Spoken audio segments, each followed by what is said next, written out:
I'm crying. What are you thinking? Probably say some of this. Let it happen. You don't need soap. Whoever.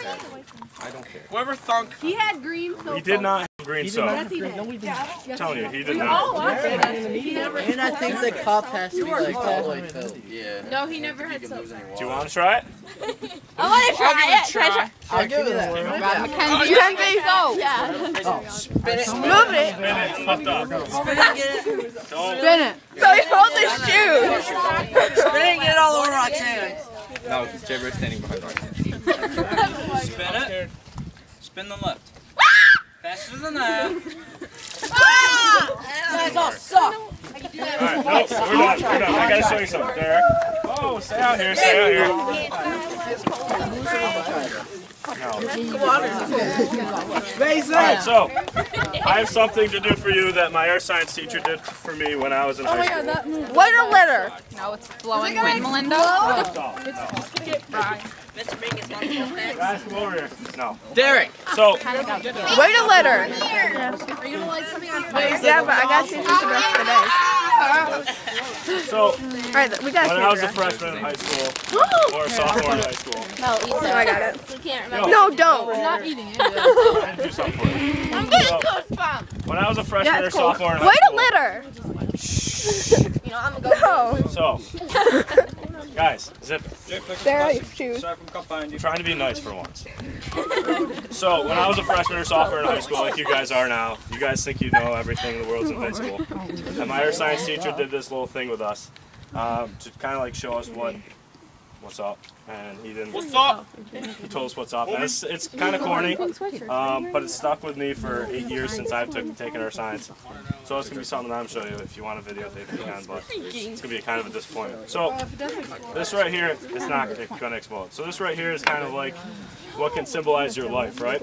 And these rocks and beads and stuff are different parts of your life. The big rocks are the most important parts of your life, your family, your friends, all those kinds of things. These smaller beads are kind of the middle of the line kind of stuff, your job, school, stuff like that. And the sand represents a lot of the smaller things in life, like your cell phone, money, and all that stuff. And a lot of times when you guys are younger and you think you know everything, you kind of tend to put the smaller things in life ahead of the larger things in life.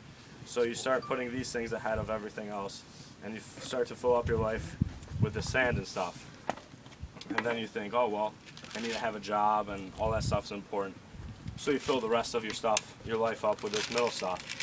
And you neglect to remember the other important things of life, like your family and friends. And then when you try and close your top, not everything fits. So you have kind of like a mix-up in your life.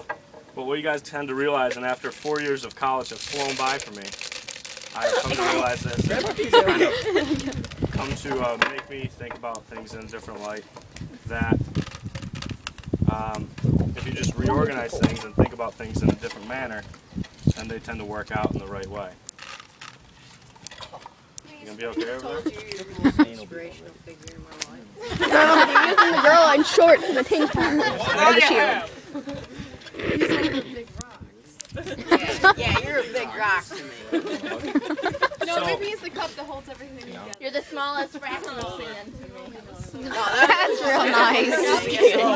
So what happens is when you start figuring out things in life about what's important and what you really want to think about, you start saying that, wow, my family, my friends, and all that stuff is the most important part of life.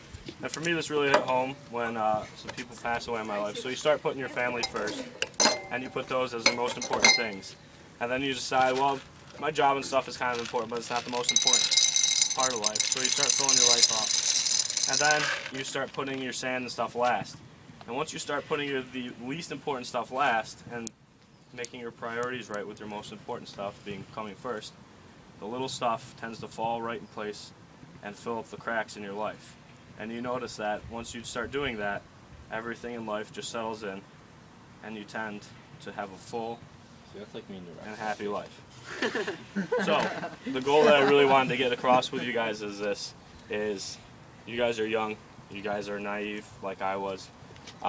Just start thinking about putting the right things first, putting your family or friends first, and letting all the smaller things fall in place. And it's really been a pleasure for me the last 8 weeks being here. What? It's been a pleasure for me teaching these last 8 weeks here. You guys have taught me a lot, and it's been a great experience. I wish you guys nothing but the best in the future, and I know I'm sure I'll hear your names in the future. Hopefully not in the newspaper and the blotter. What's that? Wait, what's that? Hopefully you guys learn stuff from me, and when we go in, I have a little like thing that I wrote up for each of you that you guys can take with you. And What do you have for us? Hey, I have a little thing that I wrote up for each one of you. Memories and stuff like that. So. You ever touch it with